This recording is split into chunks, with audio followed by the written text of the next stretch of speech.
Guys what's up rankers coaching channel पर आपका बहुत बहुत स्वागत है। आज हम डिस्कस करेंगे स्टैटिस्टिक्स फॉर इकोनॉमिक्स क्लास +1 के लिए। चैप्टर नंबर 2 टी आर्जन की बुक है, जिसमें कि चैप्टर नंबर 2 है कलेक्शन ऑफ डाटा, और हम डिस्कस कर रहे थे शॉर्ट आंसर टाइप क्वेश्चन, जिसका पार्ट 1 हम ऑलरेडी अपलोड कर चुके हैं। आज हम पार्ट 2 में कुछ question short answer type questions discuss करेंगे। तो लेट्स स्टार्ट।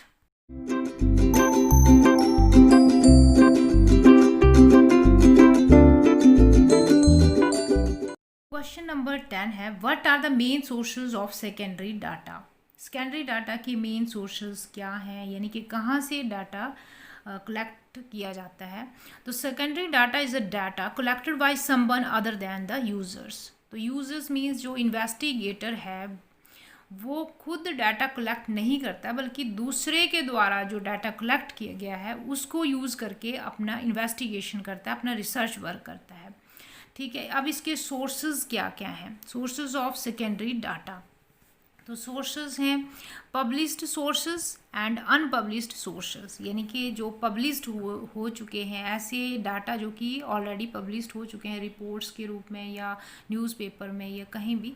तो इसको भी आगे 2 पार्ट्स में डिवाइड किया गया है। गवर्नमेंट सोर्सेज में आ गया सेंसस डाटा, यानी कि जब हम पॉपुलेशन काउंट की जाती है इंडिया में, तो उस टाइम जो डाटा कलेक्ट होगा वो सेंसस डाटा आ गया, तो उसको पब्लिश किया जाता है गवर्नमेंट के द्वारा। तो ये जो इंफॉर्मेशन है, डाटा है, सेकेंडरी डाटा है और ये गवर्नमेंट के द्वारा पब्लिश्ड होता है, तो इसको हम पब्लिश्ड सोर्स से डाटा कलेक्शन कहेंगे। सेकेंडरी डाटा जो कि पब्लिश्ड है, सेंसस डाटा आ गया इसमें। एंड अदर गवर्नमेंट पब्लिकेशन, या गवर्नमेंट के द्वारा और तरह की कोई रिपोर्ट्स जो है वो पब्लिश की गई है, तो वो भी यहाँ पर पब्लिश्ड डाटा में आ जाएगा। पब्लिश्ड सोर्स में वो भी सारे के सारे रिपोर्ट्स जो होंगी वो आ जाएंगी। सेकंड था general business sources. General business source में आ गया जैसे डायरेक्टरीज होती हैं, कोई गाइड्स हैं, इंडेक्सेस हैं, या कोई स्टैटिस्टिकल डाटा है, या न्यूज़पेपर या पीरियोडिकल्स, इनमें जो भी कोई रिपोर्ट्स है, कोई इन्फॉर्मेशन छपी हुई है, तो वो भी पब्लिश्ड सोर्स में आ जाएगी, जनरल बिजनेस सोर्स में आ जाएगी। ठीक है, अब सेकंड है अनपब्लिश्ड सोर्स, जो ऐसी इंफॉर्मेशन जो कि पब्लिश नहीं हुई है, ठीक है, जो कि किसी ने सेल्फ यूज़ के लिए या किसी ऑफिस रिकॉर्ड्स के लिए कलेक्ट की थी, और ऐसी सारी न्यूमेरिकल इंफॉर्मेशन जो कि पब्लिश नहीं हुई है वो यहाँ पर आ जाएगी। और इसके एग्जांपल हैं like records maintained by the private firm, business enterprises, scholars, research workers.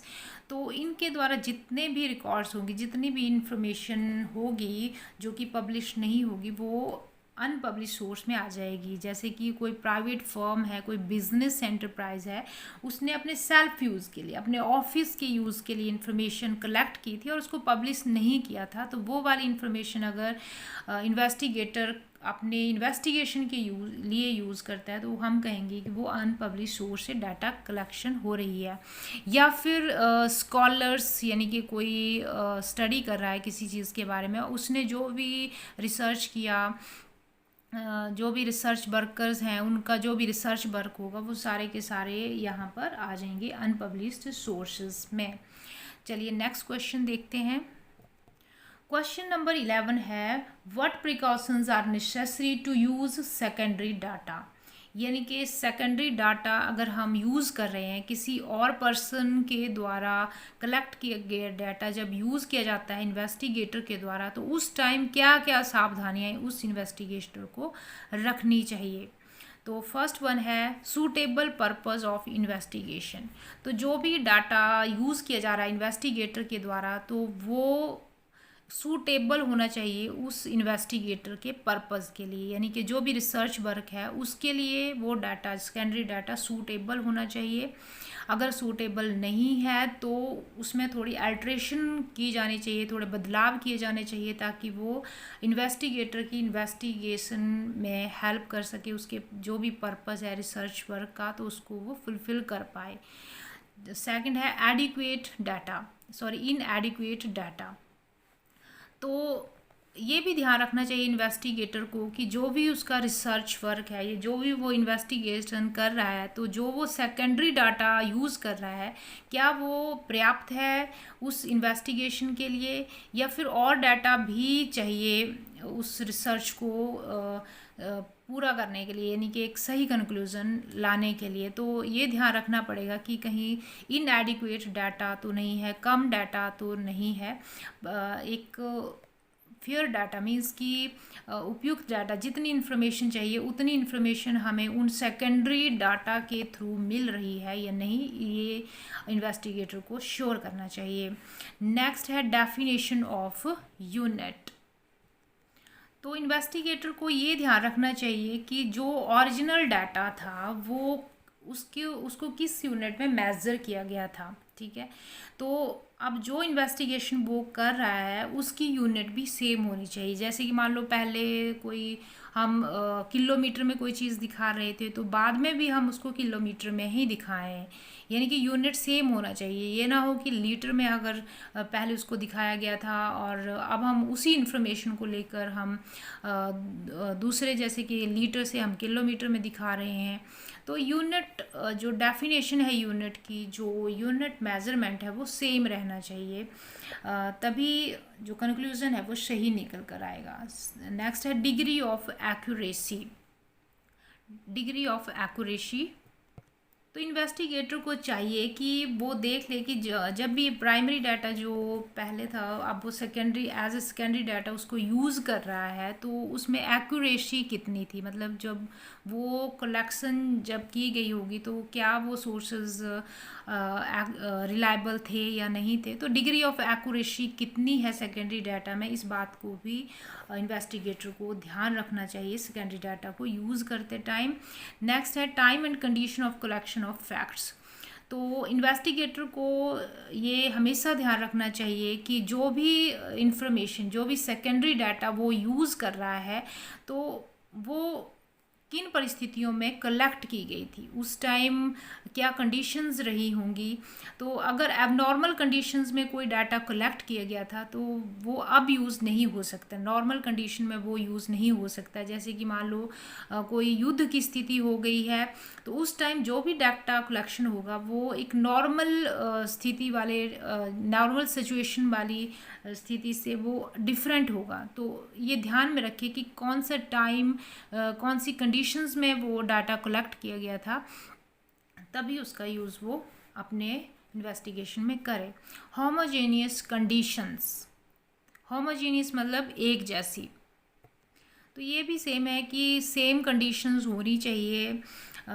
जो भी कंडीशंस, जिन कंडीशन में उनको इकट्ठा किया गया था, तो उस तरह की कंडीशन ही अगर अभी है इन्वेस्टिगेटर के लिए, तभी वो उस डाटा को यूज़ करे।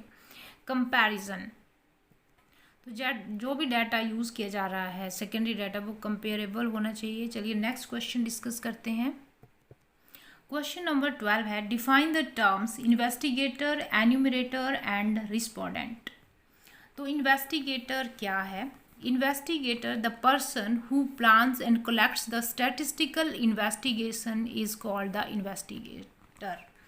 तो एक पर्सन जो कि खुद प्लान करता है, खुद सारा प्लानिंग करेगा कि किस तरह से डाटा कलेक्ट करना है, एंड फिर उस प्लानिंग के अकॉर्डिंग स्टैटिस्टिकल डाटा को कलेक्ट करता है, तो उसको हम कहते हैं इन्वेस्टिगेटर।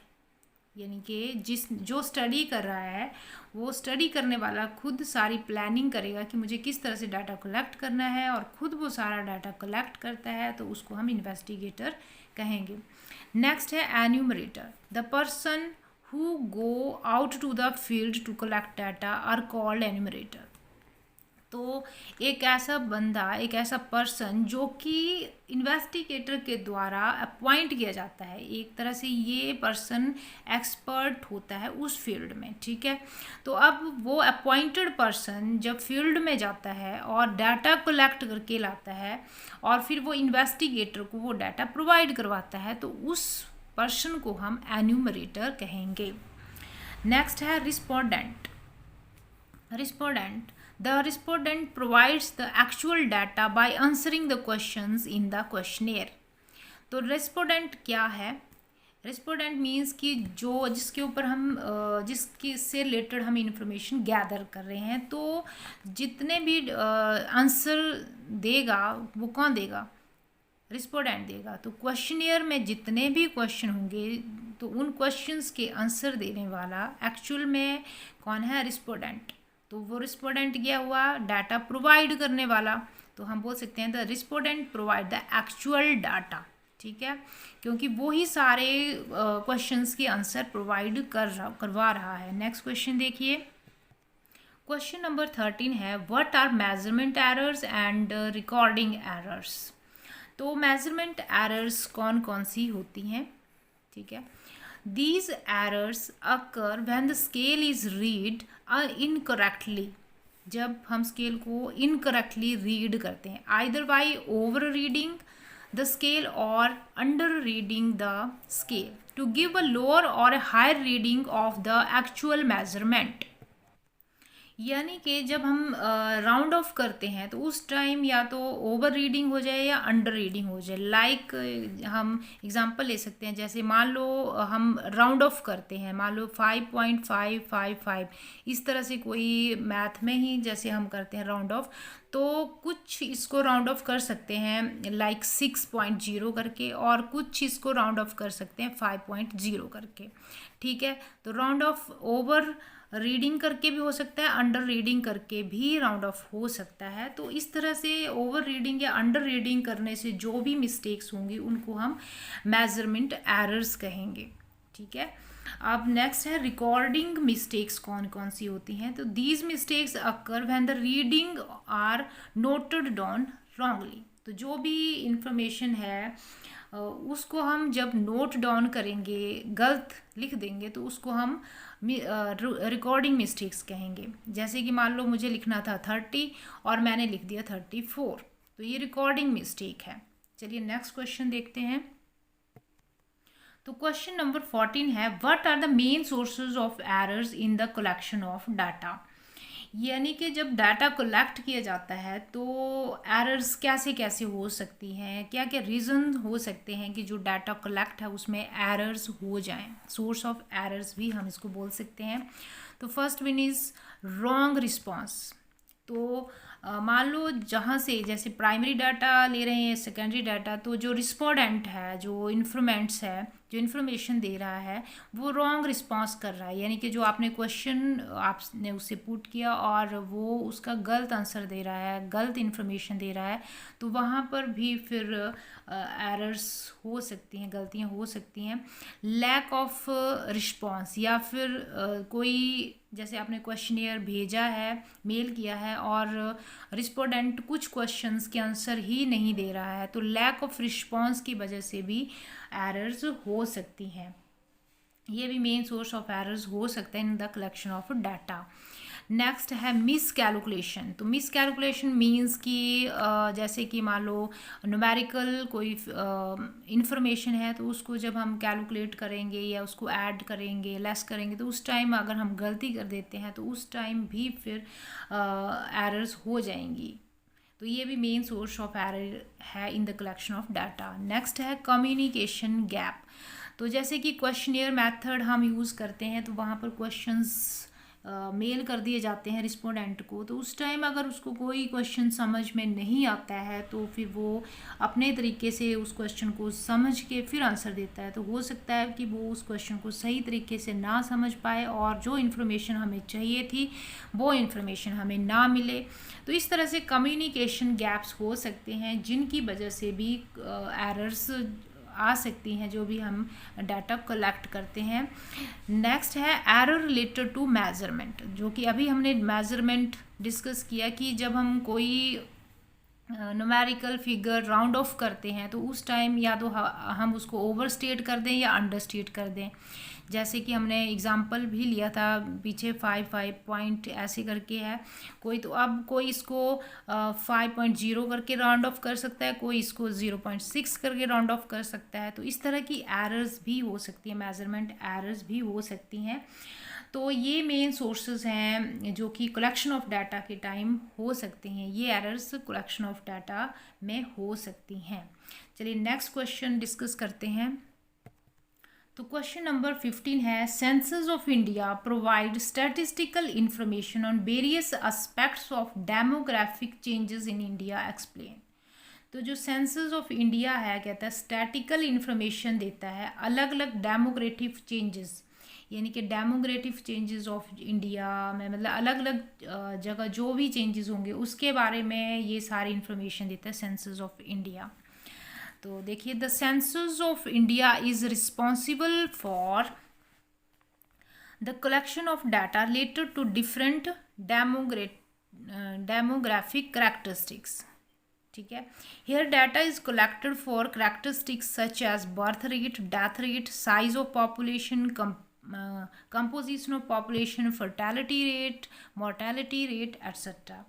तो जो सेंसस ऑफ इंडिया है कहता है कि वो डेमोग्राफिक करैक्टरिस्टिक्स होती हैं, उसमें अलग अलग तरह की इंफॉर्मेशन जो है इसके थ्रू हमें मिल पाती है, क्योंकि जब सेंसस ऑफ इंडिया यानी कि जब पॉपुलेशन के जब हम काउंट करते हैं तो उस टाइम डाटा अलग अलग करैक्टरिस्टिक्स के बेस के ऊपर कलेक्ट किया जाता है। ठीक है, जैसे कि बर्थ रेट क्या रही, डेथ रेट क्या रही। ठीक है, इस पीरियड में जो भी टेन्योर का पीरियड होता है सेंसस का, तो वहाँ पर फिर अलग अलग तरह से इंफॉर्मेशन को डिवाइड कर दिया जाता है। बर्थ रेट, डेथ रेट क्या है, साइज ऑफ पॉपुलेशन क्या है, ठीक है, कंपोजिशन ऑफ पॉपुलेशन यानी कि वुमेन कितनी है एंड जो ओल्ड पर्सन है वहाँ कितने हैं, या जो यंग एज पर्सन है वो कितने हैं। तो कंपोजिशन ऑफ पॉपुलेशन का डाटा भी ये प्रोवाइड करवाता है census of India. And fertility rate क्या है उस पीरियड में, एंड मोर्टेलिटी रेट क्या है उस पीरियड में। तो इस तरह से अलग अलग करैक्टरिस्टिक्स के बेस के ऊपर इंफॉर्मेशन प्रोवाइड करवाई जाती है सेंसस ऑफ इंडिया में। तो सेंसस जो भी होता है तो हम बोल सकते हैं क्लियरली कि census of India provide the statistical information on various aspect of demographic changes in India, क्योंकि हमें पता चल रहा है कि कितना चेंज आ रहा है, बर्थ रेट में क्या चेंज है, डेथ रेट में क्या चेंज है, यानी कि पिछले पीरियड में क्या रेट्स थे और अभी क्या रेट्स हो गए हैं, पॉपुलेशन पहले कितनी थी अभी कितनी हो गई है। तो सारे डेमोक्रेटिव ग्राफिक चेंजेस का पता चल रहा है हमें। तो हम क्लियरली ये बोल सकते हैं कि census of India provide statistical information on various aspects of demographic changes in India. चलिए नेक्स्ट क्वेश्चन देखते हैं। तो क्वेश्चन नंबर 16 है, secondary data are those which are already in existence and which have been collected for some other purpose than the answering of the question in hand. Substantiate this statement focusing on the difference between primary and secondary data। तो ये कहता है कि secondary data already exist होता है, उसी को ही use किया जाता है, जो ऑलरेडी आंसर दिए गए होते हैं क्वेश्चंस के, तो वो वाला इंफॉर्मेशन ही सेकेंडरी डाटा में यूज़ किया जाता है। तो इसी आधार पर आपने प्राइमरी और सेकेंडरी डाटा दोनों में डिफरेंस बताना है, इसी स्टेटमेंट को ध्यान में रखते हुए। तो जो प्राइमरी डाटा है हमें पता है कि फर्स्ट हैंड डाटा, यानी कि सबसे पहले इन्वेस्टिगेटर के द्वारा खुद सारी इन्फॉर्मेशन यहाँ पर कलेक्ट की जाती है शुरू से लेकर एंड तक, सोर्स ऑफ ऑरिजिन से। और इसको कलेक्ट करने के मेथड्स क्या क्या हो सकते हैं, सर्वे किए जाते हैं, तो सर्वे के थ्रू भी सारा, जैसे सेंसस ऑफ इंडिया है तो वो भी खुद सारा डाटा कलेक्ट करता है। ठीक है, इंटरव्यूज़ या किसी का पर्सनली कोई इंटरव्यू लिया जाए फिर सारी इन्फॉर्मेशन कलेक्ट की जाए, कोई एक्सपेरिमेंट्स हो सकते हैं, लाइक कोई रिसर्च वर्क हो रहा है तो खुद एक्सपेरिमेंट करेगा इन्वेस्टिगेटर और उसके थ्रू जो भी सारी इन्फॉर्मेशन निकल कर आएगी वो फिर वो गैदर करेगा। ठीक है, जबकि हम बात करें सेकेंडरी डाटा की, तो secondary data already been collected data, यानी कि सेकेंडरी डाटा पहले से ही कलेक्टेड डाटा है, किसी और पर्सन ने अपने पर्पस के लिए उस डाटा को कलेक्ट किया था और बाद में इन्वेस्टिगेटर अगर उसका यूज़ अपनी रिसर्च वर्क के लिए, अपने काम के लिए करता है तो वो सेकेंडरी डाटा होगा। ठीक है, तो हम इस बेस के ऊपर दोनों में डिफरेंस इस तरह से कर सकते हैं। नेक्स्ट क्वेश्चन है, तो क्वेश्चन नंबर 17 है statistical tables giving district wise birth and death rate. एक स्टैटिस्टिकल टेबल है और उसमें डिस्ट्रिक्ट वाइज बर्थ रेट दी गई हैं, डेथ रेट्स दी गई हैं and number of birth and death rates per thousand of population are obtained from publication of census of India 2011. Would you call them primary or secondary data? Give two reason in support of your answer.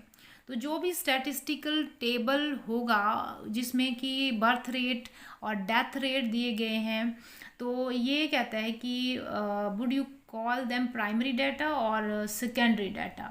ठीक है, आप इसको primary data बोलोगे कि secondary data बोलोगे, इसकी support में आपने कुछ रीजंस भी देने हैं। तो क्योंकि गवर्नमेंट ने ऑलरेडी डाटा ये कलेक्ट कर लिया था और इसको पब्लिश कर दिया था, अब आप उस पब्लिश्ड डाटा को यूज़ कर रहे हो, तो ये जो पब्लिश्ड डाटा है गवर्नमेंट के द्वारा डेथ रेट और बर्थ रेट के बारे में, ये सेकेंडरी डाटा है, सेकंड हैंड इंफॉर्मेशन है। फर्स्ट हैंड इंफॉर्मेशन ये गवर्नमेंट के लिए जिसने कि इसको कलेक्ट किया है, नेक्स्ट कोई भी उसको यूज़ करता है आगे उस पब्लिश्ड इंफॉर्मेशन को, तो ये सेकेंडरी डाटा कहलाएगी। ठीक है, अब इसके रीजंस क्या हैं, क्यों हम इसको सेकेंडरी डाटा बोल रहे हैं। तो first is data already collected by census of India in past and data are original. तो ये जो डाटा हैं ये सेंसस ऑफ इंडिया के द्वारा पास्ट में कलेक्ट कर लिए गए थे। ठीक है, ये खुद से आगे मतलब कलेक्ट नहीं किए जा रहे हैं, ये जो गवर्नमेंट है उसने ऑलरेडी कलेक्ट कर लिए हैं पास्ट में। ठीक है, और ये ओरिजिनल डाटा था गवर्नमेंट के लिए। ठीक है, तो अगर इस पब्लिश डाटा को अगर कोई यूज़ कर रहा है, ये जो पब्लिश्ड इंफॉर्मेशन है ये सेकेंडरी डाटा होगी। एंड सेकंड इसका रीज़न दे सकते हैं, it is not collected by the investigator first time. तो जो आगे जो भी इस पब्लिश्ड इंफॉर्मेशन को यूज़ करेगा तो उसके लिए ये सेकेंडरी डाटा होगी, क्योंकि वो खुद इन्वेस्टिगेटर इसको कलेक्ट नहीं कर रहा है, बल्कि गवर्नमेंट ऑफ इंडिया ने इन इंफॉर्मेशन को कलेक्ट किया था और पब्लिश किया है, और इसलिए इन्वेस्टिगेटर अगर फर्स्ट टाइम इसको यूज़ नहीं कर रहा है तो ये फिर उसके लिए सेकेंडरी डाटा होगा। तो इस तरह से हमने शॉर्ट आंसर टाइप क्वेश्चंस के 17 क्वेश्चंस कंप्लीट कर लिए हैं। तो आज के लिए इतना ही। वीडियो को लाइक करें, शेयर करें और रैंकर्स कोचिंग चैनल को सब्सक्राइब करना बिल्कुल भी ना